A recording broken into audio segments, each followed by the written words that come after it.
Hasan Basri pernah didatangi oleh 3 orang. Hasan Basri seorang ulama tabi'in yang tadi juga saya sudah sebutkan kisahnya di awal pertemuan kita. Beliau pernah kedatangan 3 orang. 3 orang ini minta nasihat, karena selalu dia nasihatin orang. Hasan Basri terkenal kalau bicara teman-teman surga, neraka, kematian. Nasihatnya selalu berkisar di situ. Jadi orang merasa imannya bertambah. Ringkas cerita, datang 3 orang ke rumahnya. Yang satu mengatakan, wahai imam, saya sudah lama menikah tidak punya anak. Saya sama istri saya, dibawa istrinya sama dia, udah lama berobat, sudah 10 tahun menikah nggak punya anak, dan sudah berobat sana sini sama tabib tidak sembuh-sembuh. Apa saran anda? Sudah ikhtiar, kata Hasan Basri, perbanyak istighfar. Bukan baca ya, perbanyak istighfar. Orang ini pergi. Kemudian masuk orang kedua. Hai imam, saya sudah lama sakit, di perut saya ini ada penyakit, sakit. Kalau sakit itu luar biasa. Sudah berobat sana sini nggak pernah sembuh. Sudah ikhtiar. Apa saran anda? Kata Hasan Basri, perbanyak istighfar. Lalu yang ketiga mengatakan, masuk orang yang ketiga, wahai imam, saya sudah lama bekerja keras, tidak pernah kaya seperti fulan. Ditunjuk orang kaya di kampung itu. Maka saran anda apa? Dia bilang perbanyak istighfar. Perbanyak istighfar. Maka pada saat itu teman-teman sekalian, waktu sudah pulang semua, istri Hasan Basri tanya, kenapa tadi 3 orang ini pulang semua? Ada beberapa athar menyebutkan murid-muridnya yang bertanya, gitu kan? Kenapa anda cuma mengatakan istighfar? Kenapa anda tidak pandu mereka? Mungkin yang satu butuh modal, yang satu butuh tabib, dokter, satu butuh obat mungkin. Kata dia, tidakkah kalian sudah dengar kalau mereka sudah ikhtiar, tinggal ada penghambatnya nih, dan penghambatnya adalah dosa-dosa mereka. Dan Allah sudah berfirman dalam surah Nuh, surah nomor 71 ayat 10 sampai 12. A'udzubillahi minasyaitonirrajim. Nabi Nuh berkata kepada kaumnya, faqultu astaghfiru rabbakum innahu kana ghaffara.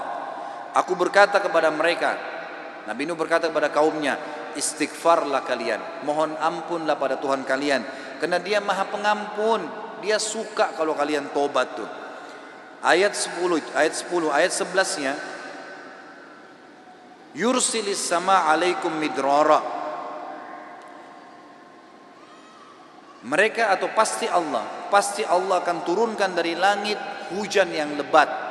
Dan kita tahu hujan adalah sumber kehidupan manusia. Makna letterletnya, makna tadabburnya adalah, makna tafsirnya, dia akan turunkan dari langit rezeki-rezeki yang midrar. Midrar itu bertubi-tubi.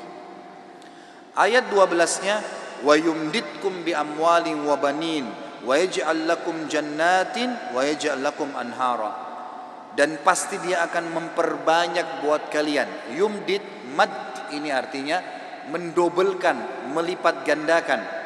Dan pasti dia akan melipat gandakan, menambahkan buat kalian keturunan, harta-harta, amwal dan keturunan. Serta dia akan melebatkan kebun-kebun kalian dan akan memperbanyak sungai-sungai kalian, sumber air kalian. Imam Ahmad rahimahullah pernah didatangi teman-teman sekalian oleh seseorang. Imam Ahmad pernah di akhir hidupnya, ini kalau teman-teman yang pernah dengar kisahnya, maaf saya ulangi, karena memang berhubungan dengan poin ini. Pernah Imam Ahmad rahimahullah di akhir hidupnya dia tidak tahu kenapa dia harus mendatangi sebuah tempat. Lalu kemudian dia pergilah ke sana. Setelah dia tiba di kota itu, tiba waktu maghrib, dia masuk ke sebuah masjid, lalu dia sholat maghrib. Habis maghrib beliau duduk rahimahullah dengan membaca Al-Quran. Imam Ahmad ini kalau nggak salah meninggal tahun 240-an, salah satu dari 4 imam madhab ya. Imam Ahmad rahimahullah masuk ke masjid, kemudian beliau duduk sholat maghrib, duduk mengaji sampai isya. Beliau sholat isya berjamaah karena tidak tahu kenapa datang ke kota itu. Lalu kemudian beliau ingin istirahat. Habis sholat ba'diyah isya, orang-orang semua pada bubar. Imam Ahmad ke sudut masjid, lalu dia baring. Marbot masjidnya datang, tanya, wahai imam, wahai syekh. Syekh ini dalam bahasa Arab bisa berarti orang tua, orang kaya, atau orang pintar. Ya, bisa 3 artinya. Kebetulan Imam Ahmad dipanggil syekh di sini maksudnya adalah orang tua. Hai syekh, hai orang tua gitu. Ya. Kenapa anda di sini? Kata Imam Ahmad, saya mau istirahat, saya musafir, nggak ada kenalan. Kata dia tidak bisa di masjid. Anda harus keluar dari masjid. Lalu kemudian disuruh keluar. Kata Imam Ahmad, saya didorong-dorong dari masjid, keluar dari masjid. Begitu keluar dari masjid, marbot masjidnya kunci masjid. Kemudian Imam Ahmad lihat dia sudah pergi. Imam Ahmad baring di teras masjid. Marbotnya kembali lagi. Lalu mengatakan, wahai syekh, ngapain di sini? Dia bilang seperti saya bilang, saya musafir, saya butuh istirahat. Ya. Kata marbotnya, nggak bisa. Ini masjid, peraturan nggak boleh duduk di sini. Lalu kemudian didorong-dorong Imam Ahmad sampai ke jalanan. Di sebelah masjid ada satu orang penjual roti. Penjual roti ini lihat kejadian tersebut, lalu dia mengatakan, hai syekh, dipanggil Imam Ahmad, orang tua gitu ya, kesinilah, ada tempat saya. Datanglah dia, Imam Ahmad, lalu Imam Ahmad berkata, orang itu berkata, ini tempat saya usaha jual roti. Di belakang saya jual roti ini ada kamar saya biasa istirahat. Rumah saya tidak jauh dari sini. Anda boleh istirahat. Besok pagi Anda boleh pergi. Gitu. Dia bilang baik. Jazakallah khair. Imam Ahmad duduk. Imam Ahmad ini karena zaman dulu nggak ada foto, orang nggak tahu wajahnya orang, cuma kenal nama. Nggak kita sekarang bisa lihat fotonya, bisa tahu orangnya gitu. Imam Ahmad bilang ada satu kegiatan orang ini yang unik. Setiap kali orang ini pecahin telur, ambil gandum, ya, tepung, kemudian taruh garam, diaduk, selalu astaghfirullah wa atubu ilaih, astaghfirullah wa atubu ilaih, terus astaghfirullah wa atubu ilaih, terus dia mengucapkan itu. Maka yang terjadi adalah Imam Ahmad bertanya, berapa lama kau amalkan ini? Sudah berapa lama kau amalkan? Kebetulan Imam Ahmad ini di akhir hidupnya ya, sudah sangat tua. Orang ini juga seumur Imam Ahmad. Dia bilang sudah lama, dari saya masih muda. Kata Imam Ahmad, apa hasilnya istighfarmu ini? Dia bilang semua yang saya minta sama Allah dikabulkan. Apa saja? Belum pernah saya minta sama Allah nggak dikabulkan. Tinggal satu yang sudah bertahun-tahun saya minta belum Allah kasih. Kata Imam Ahmad, apa itu? Dia bilang saya minta agar dipertemukan dengan Imam Ahmad. Maka Imam Ahmad bertakbir mengatakan Allahu Akbar. Karena istighfarmu inilah ya, Allah subhanahu wa ta'ala mengutus saya datang ke kotamu ini dan saya tidak tahu kenapa saya datang. Karena istighfarmu lah marbot masjid melarang saya tidur di masjid dan saya didorong-dorong. Istighfarmu lah yang membuat kau menawarkan saya untuk datang dan nginap di tempatmu. Saya Ahmad bin Hanbal. Allah Azza wa Jal datangkan Imam Ahmad ke rumahnya karena istighfarnya. Ini luar biasa. Kisah seorang ibu yang berada di wilayah Kashmir. Kisah belum lama terjadi. Ibu ini rupanya punya, kalau saya tidak salah cucu atau ada anaknya perempuan, kena penyakit tulang, sakit. Ibu ini selalu berdoa kepada Allah SWT sambil beristighfar karena dia sudah bawa ke dokter di sekitar rumah situ, di sekitar kampungnya tidak ada, gitu kan?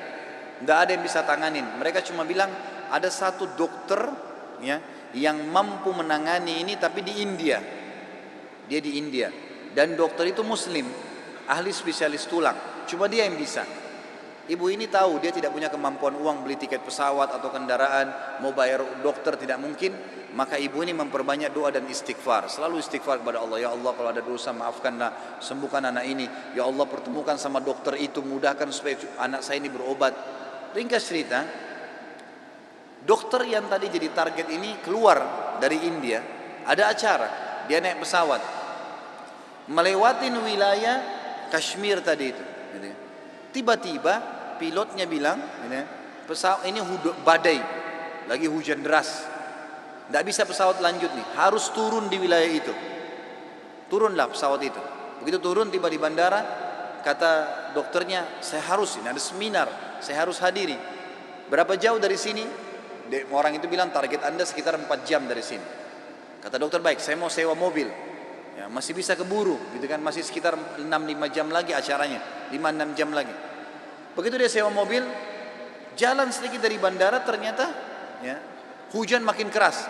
Kata supirnya nggak bisa kita jalan. Kalau jalan ini paksanya bisa kita dihancurin oleh badai. Kata dokternya baiklah kita istirahat. Mampir di pinggir, mampir ke sebuah rumah. Rumah itu rumah tua, rumah kayu. Lalu tabibnya ini, dokternya ini naik ke rumah itu, berteduh, ketuk-ketuk, ucapin salam, dijawab waalaikumsalam. Keluarlah seorang ibu.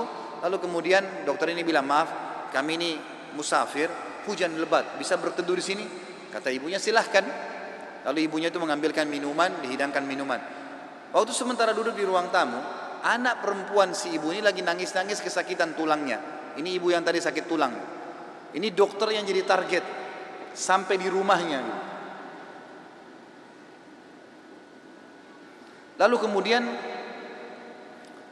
dia berkata tabib ini, kenapa anaknya ibu? Dia bilang sakit tulang. Kenapa kok sakit? Kenapa nggak dibawa ke dokter? Sudah, tapi kata dokter semua tidak bisa sembuh. Dan dokter yang bisa tangani cuma seorang dokter di India namanya Fulan. Disebutkan namanya dokter ini. Dokternya tiba-tiba nangis lalu berkata, segala puji bagi Allah subhanallah yang telah mendatangkan saya ke rumah ibu. Saya ini dokter yang ibu sedang targetkan. Allah datangkan dokter itu ke rumahnya justru karena istighfarnya, karena doanya kepada Allah SWT. Tidak pakai biaya, malah dokter itu biayai gratis dan datang ke rumahnya. Seperti itu, dan banyak ribuan kisah begini teman-teman sekalian yang berhubungan dengan istighfar.